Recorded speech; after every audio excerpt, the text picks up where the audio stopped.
Kewalian Habib Saleh Tanggul sudah diakui oleh para ulama dan wali-wali yang lain, bahkan beliau disebut wali kutub. Kalau Habib Saleh Tanggul disebut sebagai wali kutub, berarti beliau adalah salah satu orang yang menjadi raja dari para wali. Habib Saleh Tanggul merupakan kiblat para wali ketika beliau masih hidup. Hal ini karena derajat kewalian beliau sudah mencapai wali kutub.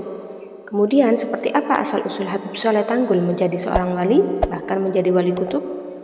Seperti yang dikutip Bondowoso Network, kewalian beliau diawali saat dirinya disuruh minum air lautan oleh seseorang.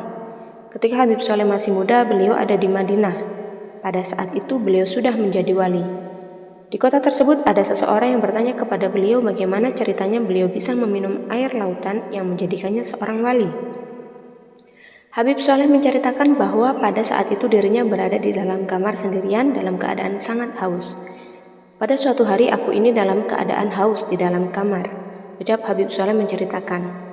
Tiba-tiba aku melihat di kamarku ada lautan. Pada saat itu aku sangat haus, kata Habib Saleh. Di lautan itu aku diperintahkan oleh orang yang tidak kukenal sebelumnya untuk meminumnya. Kemudian aku mengambil air lautan tersebut dengan kedua tangan, tutur Habib Saleh.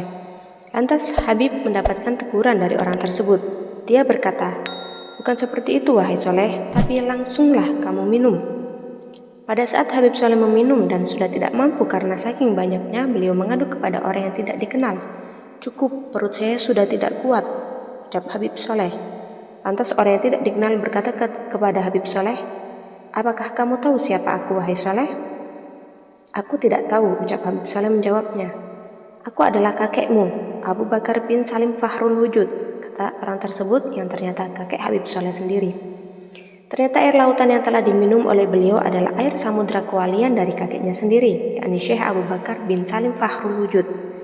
Habib Saleh telah mewarisi kewalian dari kakeknya sendiri yang diterimakan saat dirinya dalam keadaan sadar dan kehausan di dalam kamar. Begitulah asal-usul kewalian Habib Saleh Tanggul. Bahkan kewalian beliau menyamai kewalian Syekh Abu Bakar bin Salim. Wallahu a'lam bishawab.